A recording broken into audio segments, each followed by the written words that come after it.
رحمت و غفران، ماه نجات از نیران، نامش چی؟ رمضان.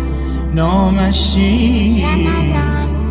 ماه رحمت و غفران، ماه نجات از نیران، نامش چی؟ رمضان.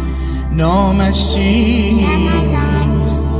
آن هست کلام الله نازل شد بر مصطفی، نامش چی؟ قرآن.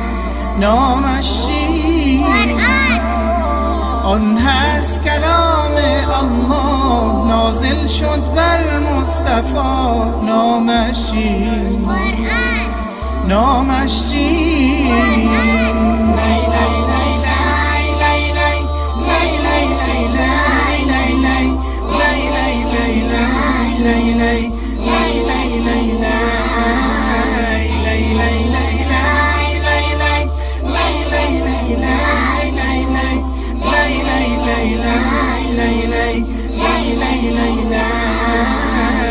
شبیست در رمضان، در آن نازل شد قرآن، نامش چی؟ شب قدر. نامش چی؟ شب قدر. شبیست در رمضان، در آن نازل شد قرآن، نامش چی؟ شب قدر. نامش چی؟ شب قدر. آن غاری که بود محمد، روز و شب در آن متعبد، نامش چی؟ غار حرا. نامش چی؟ غار حرا. آن غاری که بود محمد، روز و شب در آن متعبد، نامش چی؟ غار حرا. نامش چی؟ غار حرا.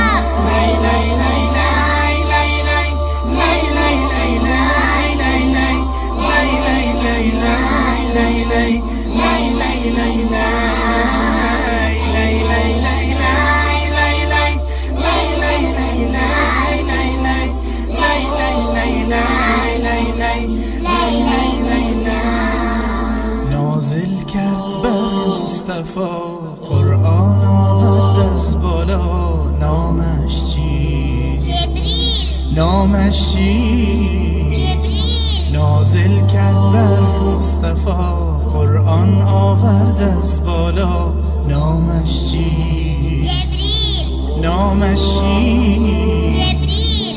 اولین کلمه بود در قرآن، الله فرمود، نامش چیست؟ اقرأ. نامش چیست؟ اقرأ. اولین کلمه بود در قرآن، الله فرمود، نامش چیست؟ اقرأ. نامش چیست؟ اقرأ.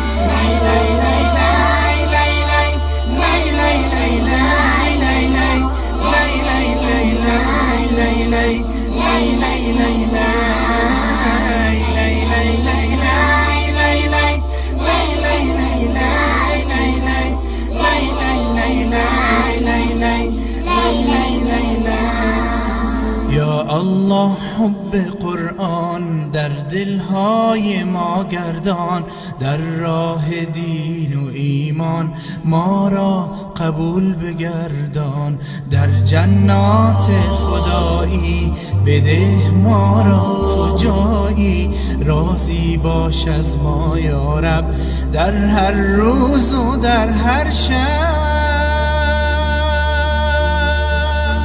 آمين يا رب العالمين.